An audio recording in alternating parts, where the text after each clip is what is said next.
Hello everyone, my name is Beena Janwani and we are covering nature and level and nature of management, nature and significance of management. यानी हम ये first chapter NCERT की book से cover कर रहे हैं जिसका name है nature and significance of management. इसमें हमने सबसे पहले व्हाट इज मैनेजमेंट यानी मैनेजमेंट क्या होता है इसकी डेफिनेशन कंप्लीट करी। इसके बाद इसके मीनिंग को कंप्लीट करने के बाद हमने अलग अलग ऑथर के अकॉर्डिंग क्या क्या डेफिनेशंस होती हैं, क्या क्या मीनिंग्स हैं वो कंप्लीट किए। इसके बाद इसके फीचर्स देखे कि मैनेजमेंट के क्या क्या फीचर्स होते हैं, कि मैनेजमेंट एक यूनिवर्सल है, गोल ओरिएंटेड है, कंटिन्यूअस प्रोसेस है, मल्टी डायमेंशनल है, ग्रुप एक्टिविटी है, डायनामिक फंक्शन है, इंटेंजिबल फोर्स है। उसके बाद कि इसको एक एक करके हमने इसको डिटेल में एक्सप्लेन किया। फीचर्स कंप्लीट करने के बाद हम लोगों ने मैनेजमेंट के ऑब्जेक्टिव देखे कि मैनेजमेंट के मेनली जो मैनेजमेंट के ऑब्जेक्टिव है उनको मेनली 3 पार्ट्स में डिवाइड किया गया है। Organisational objective, social objective and personal objective. Organisation में हम लोगों ने देखा कि कैसे एक एम्प्लॉय के लिए growth and profit and survival जरूरी होता है। सोशल में हमने देखा कि कैसे एक पर्सन एक रीजनेबल प्राइस में प्रोडक्ट को डेवलप करता है and technique eco friendly technique use करके एम्प्लॉयमेंट की अपॉर्चुनिटी को जनरेट करता है। एंड पर्सनल में हमने देखा कि एम्प्लॉय से कुछ पर्सनल एंड फाइनेंशियल नीड्स होती है like salary perks and recognition, ये सब हमने इसमें कंप्लीट किया। आज जो हम टॉपिक इस पर्टिकुलर वीडियो में स्टार्ट करने वाले हैं वो है importance of management. Importance of management यानी अगर हम लोगों ने अपने ऑर्गेनाइजेशन में किसी पर्सन को अपॉइंट किया या किसी भी टास्क को कंप्लीट करने के लिए हमने उसका मैनेजमेंट किया, तो क्या होगा इससे जो भी हमारे ऑर्गेनाइजेशन की या बिजनेस के ऑब्जेक्टिव और गोल हैं वो अच्छे से अचीव हो पाएंगे। क्या इंपॉर्टेंस है, अगर किसी भी चीज में मैनेजमेंट अप्लाई होता है, अगर हम किसी भी टास्क को विद प्रॉपर मैनेजमेंट के साथ कंप्लीट करते हैं तो क्या होगा, जो रिजल्ट आएंगे वो काफी बेनिफिशियल आएंगे। और ऑर्गेनाइजेशन में have appropriated resources and efficiency workforce, यानी ऑर्गेनाइजेशन के पास क्या होता है, एक अच्छे रिसोर्सेज एंड एफिशिएंटली वर्क करने होता है। लेकिन जब तक आप उसको रिसोर्सेज भी बेस्ट है, वर्क वगैरह सब कुछ बेस्ट है, लेकिन हम उसको मैनेज करके नहीं काम कर रहे हैं, if they are not properly manage, यानी आप जो भी वर्क कर रहे हो प्रॉपर्ली मैनेज नहीं कर रहे हो, तो जो रिजल्ट है वो ढंग से नहीं आ पाएंगे और इम्पॉसिबल है आपके ऑर्गेनाइजेशन के गोल अचीव करना। इसलिए इंपॉर्टेंस बहुत जरूरी है मैनेजमेंट की, और किसी भी वर्क को कंप्लीट करने के लिए प्रॉपर मैनेजमेंट होना बहुत जरूरी है। ये हमारे डिपार्टमेंट है कि कंपनी में मार्केट डिपार्टमेंट की बात करें, फाइनेंस डिपार्टमेंट की बात करें, प्रोडक्शन डिपार्टमेंट की बात करें, ह्यूमन रिसोर्सेज की बात करें, सबके बीच में एक प्रॉपर कोऑर्डिनेशन होना चाहिए। सबको अगर अपने अपने टास्क को कंप्लीट करना है तो विद प्रॉपर मैनेजमेंट के साथ कंप्लीट करेंगे और जो हमारे टारगेट्स हैं वो कंप्लीटली पूरे हो पाएंगे। तो सबसे पहले इंपॉर्टेंस ऑफ मैनेजमेंट में क्या क्या है, एक बार हम इसको डिटेल ऐसे पॉइंट वाइज देख लेते हैं, फिर हम एक एक पॉइंट को डिटेल में स्टडी करेंगे। इफेक्टिव यूटिलाइजेशन ऑफ रिसोर्सेज क्या है, अगर हम किसी चीज में मैनेजमेंट अप्लाई कर रहे हैं तो हमारे रिसोर्सेज क्या होंगे, प्रॉपर यूटिलाइजेशन होगा। जो हमारे चेंजेस हैं उसको इजीली लोग एक्सेप्ट करेंगे, चैलेंज समझ के एक्सेप्ट करेंगे, डेवलपमेंट ऑफ चेंज होगा, रिसोर्सेज का डेवलपमेंट होगा, प्रॉब्लम सॉल्विंग होगी, मतलब जो भी प्रॉब्लम होगा, इश्यूज जो भी जनरेट होते हैं वो अच्छे से सॉल्व होंगे अगर मैनेजमेंट प्रॉपर तरीके से है। बिजनेस में इनोवेशन आएगा, क्योंकि हर एक बिजनेस का रूल होता है इनोवेशन आना, जब तक इनोवेशन नहीं होगा तब तक आपका बिजनेस ग्रोथ नहीं कर पाएगा। कोऑर्डिनेशन होना बहुत जरूरी है और पर्सनालिटी डेवलपमेंट होना बहुत जरूरी है। तो सबसे पहले फर्स्ट जो पॉइंट है, management helps in achieving group goals, यानी मैनेजमेंट किसके लिए वर्क करता है कि मैनेजमेंट अगर किसी करोगे, अगर एक इंडिविजुअल अगर कोई इंडिविजुअल पर्सन किसी टास्क को कंप्लीट कर रहा है उसे भी मैनेजमेंट चाहिए, अगर ग्रुप में काम कर रहे हैं तो भी मैनेजमेंट चाहिए, चाहे ग्रुप में वर्क करें चाहे इंडिविजुअल वर्क करें, अगर हमें टारगेट को अचीव करना है तो मैनेजमेंट बहुत जरूरी है। तो organisation consist number of member who work as a group, organisation में बहुत से ऐसे पर्सन होते हैं जो साथ में ग्रुप में मिलकर काम करते हैं। क्यों करते हैं वो work, management help in achieving group goal by giving a common direction, यानी मैनेजमेंट क्या होता है, चाहे एक इंडिविजुअल को डायरेक्शन की बात करें चाहे एक ग्रुप की बात करें, सबका एक कॉमन गोल होता है। अगर किसी कंपनी में 1000 यूनिट का प्रोडक्शन करना है तो इसके लिए सबको एक्टिव रहना पड़ेगा, प्रोडक्शन डिपार्टमेंट को भी, फाइनेंस डिपार्टमेंट को भी, ह्यूमन रिसोर्स को भी, मार्केटिंग को, हर किसी को क्या रहना पड़ेगा, एक्टिव रहना पड़ेगा। ऑर्गेनाइजेशन का काम क्या होता है, मेनली ऑर्गेनाइजेशन का काम होता है गोल्स को सेट करना, ऑर्गेनाइजेशन सेट द गोल और मैनेजमेंट अकम्प्लिशमेंट देम, यानी क्या होता है, ऑर्गेनाइजेशन तो गोल को सेट कर देता है लेकिन उस वर्क को कंप्लीट कौन करता है, ऑर्गेनाइजेशन के गोल को सेट करने के बाद उस गोल को अकम्प्लिशमेंट कौन करता है, उसको करता है मैनेजमेंट। और अगर प्रॉपर डायरेक्शन हो, एक पॉजिटिव डायरेक्शन हो ना एक मैनेजर का, अगर एक मैनेजर का पॉजिटिव डायरेक्शन हो और सभी इंडिविजुअल मिलके ग्रुप में अगर वर्क कर रहे हैं तो क्या होगा, हमारे जो टारगेट्स हैं वो इफेक्टिवली एंड एफिशिएंटली अचीव हो सकते हैं। एक बार फिर से देखते हैं। Organisation consist of number of person who work as a group. Organisation में बहुत से पर्सन को एक साथ जोड़ के ग्रुप में वर्क करते हैं और सारे के सारे ग्रुप का जो गोल होता है वो एक कॉमन गोल होता है। क्या गोल होता है? ताकि हमें जो टारगेट्स हैं वो अचीव करने हैं।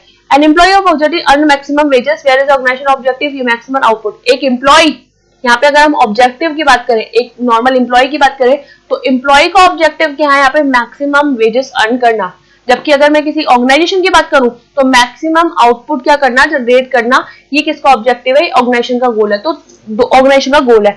अब दोनों के गोल को मिक्स कर दिया और प्रॉपर मैनेजमेंट के साथ काम हो रहा है तो टारगेट्स इजीली अचीव हो पाएंगे। इसलिए मैनेजमेंट जो है ना वो हेल्प करता है आपके ऑर्गेनाइजेशन के गोल को अचीव करने के लिए। ये फर्स्ट इंपॉर्टेंट है।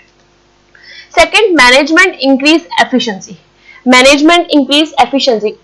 लास्ट वीडियोस में हम लोगों ने देखा था कि क्या डिफरेंस होता है एफिशिएंसी में एंड इफेक्टिवनेस में।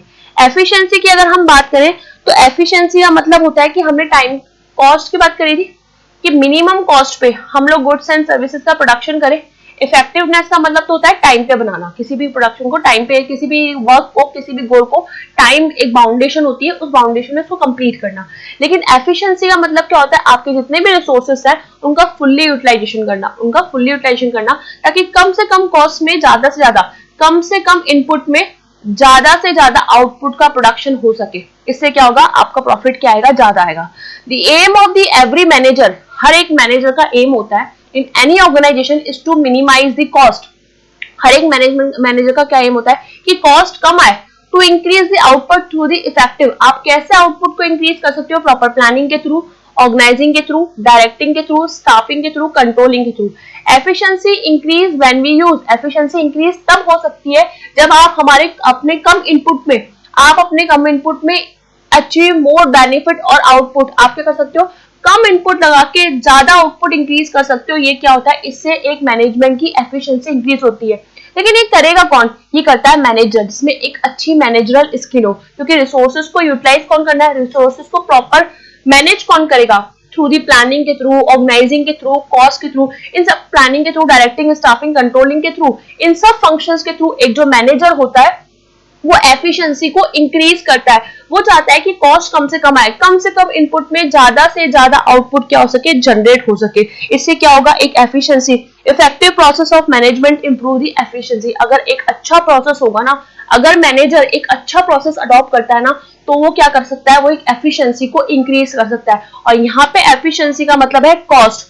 In organization, output resources and man, money, material, machinery, management use the input effectively by proper allocating them to reduce the wages, which ultimately decrease the cost and lead to a higher profit। अब क्या है यहाँ पे? हर organisation input की बात करें तो input में कौन से आते हैं? वैसे land, labour, capital, entrepreneur, technology. तो मैन, मनी, मटीरियल, मशीनरी, ये सब क्या है? आपके इनपुट है। जैसे ही हम इन इनपुट को एफिशिएंटली यूज करेंगे, प्रॉपर अलोकेशन करेंगे, जिसको जितनी जरूरत है उतने रिसोर्सेज हम क्या कराएंगे? एक तरह से डिस्ट्रीब्यूट करेंगे। इससे क्या होगा? वेस्टेज क्या होगा? रिड्यूस होगा। वेस्टेज क्या होगा? कम होगा। और अल्टीमेटली क्या होगी? आपकी कॉस्ट भी कम आएगी। जब कॉस्ट कम आएगी तो आपका प्रॉफिट क्या आएगा? ज्यादा आएगा। तो मैनेजमेंट क्या करता है? अगर हम प्रॉपर मैनेजमेंट से किसी भी वर्क को कंप्लीट कर रहे हैं तो इससे क्या इंक्रीज होती है? आपकी एफिशिएंसी इंक्रीज होती है। Next is management create a dynamic organisation. Last class में जब हम लोगों ने फीचर्स कंप्लीट किए थे तो मैंने आपको बताया था कि डायनामिक क्या होता है। डायनामिक मतलब होता है एक तरह से चेंज आना, बिजनेस में चेंज आना। और चेंज मैंने आपको बताया था कि चेंज चाहे बिजनेस की बात करें चाहे किसी की लाइफ की बात करें, चेंज क्या एक नेसेसरी है, एक प्रकृति का नियम है। तो मैनेजमेंट क्या क्रिएट करता है? एक चेंज को अच्छे से एक्सेप्ट करता है और वो अपने एम्प्लॉइज को समझाता है कि जो चेंज आया है ना वो हमारे लिए बेस्ट है। हमें एनवायरमेंट जैसे ही चेंज हो हमें खुद को चेंज करना ही करना है। The environment which is organisation work is to be subject continuous change. यानी अगर मैं बात करूं तो एनवायरमेंट में चेंज आना नेचुरल सी बात है। एनवायरमेंट में चेंज आएगा। अब जो एक ऑर्गेनाइजेशन की चेंज की बात करें, चेंज कैसा आ सकता है? इंटरनली भी आ सकता है और एक्सटर्नली भी आ सकता है। इंटरनली कैसा चेंज आता है कि कोई पॉलिसी चेंज हो गई, कोई फ्रेमवर्क चेंज हो गया, ये सब कुछ। और मैं अगर एक्सटर्नल की बात करूं तो एक तरह से आपके एनवायरमेंट में चेंज आ रहा है, आपका पॉलिटिकल चेंज आ रहा है, आपका सोशल चेंज आ रहा है, आपका इकोनॉमिकल चेंज आ रहा है। तो ये चेंज आना बहुत जरूरी है। इससे क्या होता है? People working in organisation assist to change. People क्या करते हैं? जो एम्प्लॉय जो वर्क कर रहे हैं ना वो चेंज को एक्सेप्ट नहीं करते हैं। वो उनको लगता है अगर चेंज अगर आ गया तो कहीं ना कहीं हमारी जॉब में कुछ प्रॉब्लम ना आ जाए, क्या पता हमें फेयर वेजेस ना मिल पाए। तो वो क्या करते हैं? रेसिस्ट करते हैं। रेसिस्ट मतलब मना करते हैं। उनको अच्छा नहीं लगता कि चेंजेस होने चाहिए। They want to move from a familiar and, वो सोचते हैं कि हमने जो काम कर लिया वो हमारे लिए ठीक है, लेकिन क्या होता है सिक्योर अ न्यू एनवायरनमेंट। इसमें क्या होता है एक तरह से कि being a dynamic is one of the most important function of management. क्या है कि एक जो डायनामिक फंक्शन है वो मोस्ट इंपॉर्टेंट फंक्शन है मैनेजमेंट का। With a changing business environment and management review it's goal. Management जो मैनेजर मैनेज कर रहा है, जो मैनेजर पॉलिसीज को फ्रेमवर्क कर रहा है, उसको क्या करना पड़ता है कंटिन्यूअसली रिव्यू करना चाहिए। रिव्यू किस चीज का करना चाहिए, स्ट्रेटेजीज का। जैसे स्ट्रेटेजी में कुछ चेंज आ रहा है फटाफट, जैसे कोई एनवायरनमेंट में चेंज आ रहा है आप फटाफट से अपनी स्ट्रेटेजीज को चेंज करो। जैसे कोई एनवायरनमेंट में चेंज आ रहा है आपको अपनी टेक्नोलॉजी चेंज करनी है, आपको टेक्नोलॉजी चेंज करो।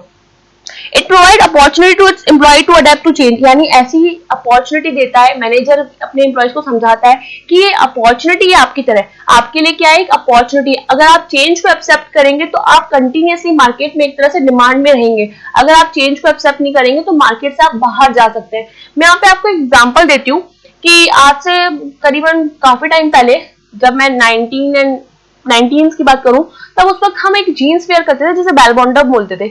अभी भी जब वो थोड़ा सा ऐसे है, लेकिन क्या हुआ था एनवायरनमेंट चेंज होने से पहले क्या होता था लोग बेल बॉटम जीन्स वगैरह पहनते थे। कुछ टाइम बाद क्या हुआ कि जीन्स को थोड़ा अपडेट किया गया और वो नैरो फिट आ गया कि नीचे से बिल्कुल नैरो होनी चाहिए, आप उसको नहीं पहनोगे, मतलब नैरो फिट ही लोग पहनते थे। तो जैसे ही क्या हुआ आपके क्वालिटीज में या आपकी एक तरह से स्टफ में या आपके डिजाइन में चेंज आया, तो कंपनी ने क्या किया अपने आप को भी चेंज कर लिया। ये चेंज क्या होते हैं हमेशा अच्छे होते हैं और आपको चेंज को एक्सेप्ट करना चाहिए। तो यहाँ पे क्या है management create a dynamic organisation. Dynamic की बात करें तो हम चेंज की बात करें, और चेंज दोनों हो सकते हैं, इंटरनल भी हो सकते हैं और एक्सटर्नल भी हो सकते हैं। तो चेंज होना चाहिए, चाहे वो स्ट्रेटेजी में करे चाहे टेक्नोलॉजी में करे। इससे क्या होती है एम्प्लॉय को एक बेटर अपॉर्चुनिटी मिलती है। तो यहाँ पे क्या है कि मैनेजर को चेंज को एक्सेप्ट करना चाहिए और अपने एम्प्लॉयज को क्या करना चाहिए मोटिवेट करना चाहिए। इसके बाद है management help in achieving personal objective. Management क्या करता है एक तरह से सिर्फ ये ऑर्गेनाइजेशन के गोल को अचीव करने के लिए एफिशिएंसी इंक्रीज नहीं कर रहा, ये पर्सनल ऑब्जेक्टिव को भी अचीव कर सकता है। Management not only help in achieving the organisation goal. Management सिर्फ ऑर्गेनाइजेशन के गोल को अचीव करने के लिए वर्क नहीं करता, but also personal objective of the employee. ये क्या करता है जितने भी एम्प्लॉय वर्क कर रहे हैं उनकी नीड्स क्या है, उनकी डिजायर क्या है, उनको क्या चाहिए, उनको जानने की कोशिश करता है। और उसका ऑब्जेक्टिव सिर्फ ऑर्गेनाइजेशन के गोल को अचीव करना नहीं है, पर्सनल ऑब्जेक्टिव को भी अचीव करना है। किसके एम्प्लॉयज को। अगर क्या हुआ a manager aim to achieve the maximum productivity. अगर मैनेजर को क्या चाहिए प्रोडक्टिविटी इंक्रीज करनी है। यहाँ पे प्रोडक्शन अलग होता है एंड प्रोडक्टिविटी अलग होती है। प्रोडक्टिविटी का मतलब क्या होता है आप नंबर ऑफ यूनिट ज्यादा बना रहे हो। प्रोडक्शन का मतलब होता है आपने अपने रिसोर्सेज को इंक्रीज कर दिया, लेकिन प्रोडक्टिविटी का मतलब होता है आप नंबर ऑफ यूनिट ज्यादा क्या कर रहे हो एक तरह से आउटपुट बना रहे हो। यानी आपने अगर मैं बात करूं यहाँ पे प्रोडक्टिविटी की, तो पहले आप बनाते थे 5000 यूनिट, अब 5000 यूनिट, अब आप बना रहे हो 10,000 यूनिट। यानी इट मींस आप क्या कर रहे हो आप प्रोडक्टिविटी को इंक्रीज कर रहे हो। अब आप मुझे बताएं ऑर्गेनाइजेशन में या किसी बिजनेस में प्रोडक्टिविटी इंक्रीज कौन करेगा, वर्कर। अब आपके वर्कर ही सेटिस्फाई नहीं है तो क्या प्रोडक्टिविटी इंक्रीज हो सकती है, नहीं हो सकती। तो क्या है यहाँ पे एक मैनेजर का जो गोल होता है वो ऑर्गेनाइजेशन गोल को अचीव करना नहीं होता है, बल्कि पर्सनल ऑब्जेक्टिव को अचीव करना भी होता है। उसे जानना चाहिए कि क्या उसके एम्प्लॉइज किस चीज से मोटिवेट होंगे, क्या कंट्रीब्यूट करना चाहिए, उनसे उन्हें हैप्पी रखना, उन्हें मोटिवेट करना, उन्हें फाइनेंशियली सेटिस्फाई करना भी मैनेजर का एक वर्क होता है। With the help of self motivate and leadership technique के through management help to individuals to develop a spirit of corporation commitment and team spirit etcetera. यानी क्या कर सकता है मैनेजमेंट, क्या कर सकता है एक अच्छी लीडरशिप टेक्निक लगा के, उनका लीडर बन के, उनको मोटिवेट करके, उनको क्या कर सकता है उनके अंदर एक टीम स्पिरिट की भावना को राइज कर सकता है। उनको बताएगा कि ऑर्गेनाइजेशन का गोल भी हमारा गोल है और हमें उसे अचीव करना है। इसके लिए क्या होगा आपको एक तरह से सैलरी वेजेस वगैरह अच्छे प्रोवाइड कराए जाएंगे। इसमें क्या है एक तरह से आपको समझ में आया होगा कि मैनेजमेंट क्या है। मैनेजर जो पर्सन है उसका गोल जो है वो ऑर्गेनाइजेशन के गोल को अचीव करना नहीं है, पर्सनल गोल को अचीव करना भी है। With the help of the motivation, with the help of the self motivation, वो अपने एम्प्लॉइज को, एक मैनेजर जो है वो अपने एम्प्लॉइज को बताता है किसके थ्रू, लीडरशिप टेक्निक्स को यूज करके, कि हमें ऑर्गेनाइजेशन के गोल, कॉमन गोल को अचीव करना है। जैसे ऑर्गेनाइजेशन का गोल है वैसे हमारा पर्सनल गोल है। The help to achieve the personal goal as well. जैसे हमें ऑर्गेनाइजेशन के गोल को अचीव करना है वैसे हमें अपने पर्सनल गोल को भी क्या करना है, अचीव करना है। तो क्या है मैनेजर क्या है, अचीव करता है पर्सनल ऑब्जेक्टिव भी। नेक्स्ट है management help in development of society, management help भी करता है डेवलपमेंट इन सोसाइटी को। कैसे हेल्प करेगा?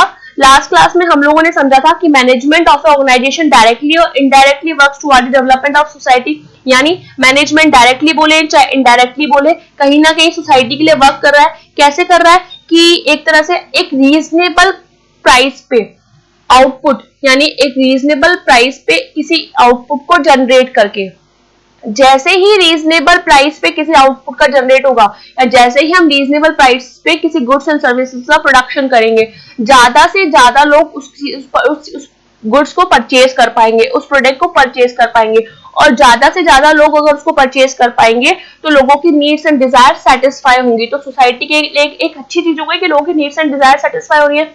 इसके दूसरे पॉइंट को अगर हम चेक करें, ज्यादा से ज्यादा लोग अगर इस चीज को परचेज करेंगे तो कहीं ना कहीं इस प्रोडक्ट की डिमांड बढ़ेगी। जब इस चीज की डिमांड बढ़ेगी तो कहीं ना कहीं हम ज्यादा से ज्यादा प्रोडक्टिविटी इंक्रीज करनी पड़ेगी, यानी हमें आउटपुट को और इंक्रीज करना पड़ेगा।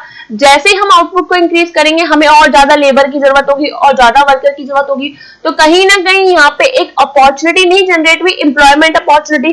तो एक अच्छी क्वालिटी और एक अच्छी प्राइस पे गुड्स एंड सर्विसेज को प्रोड्यूस करने के लिए हमें एम्प्लॉयमेंट जनरेशन करना होता है। इससे क्या होता है?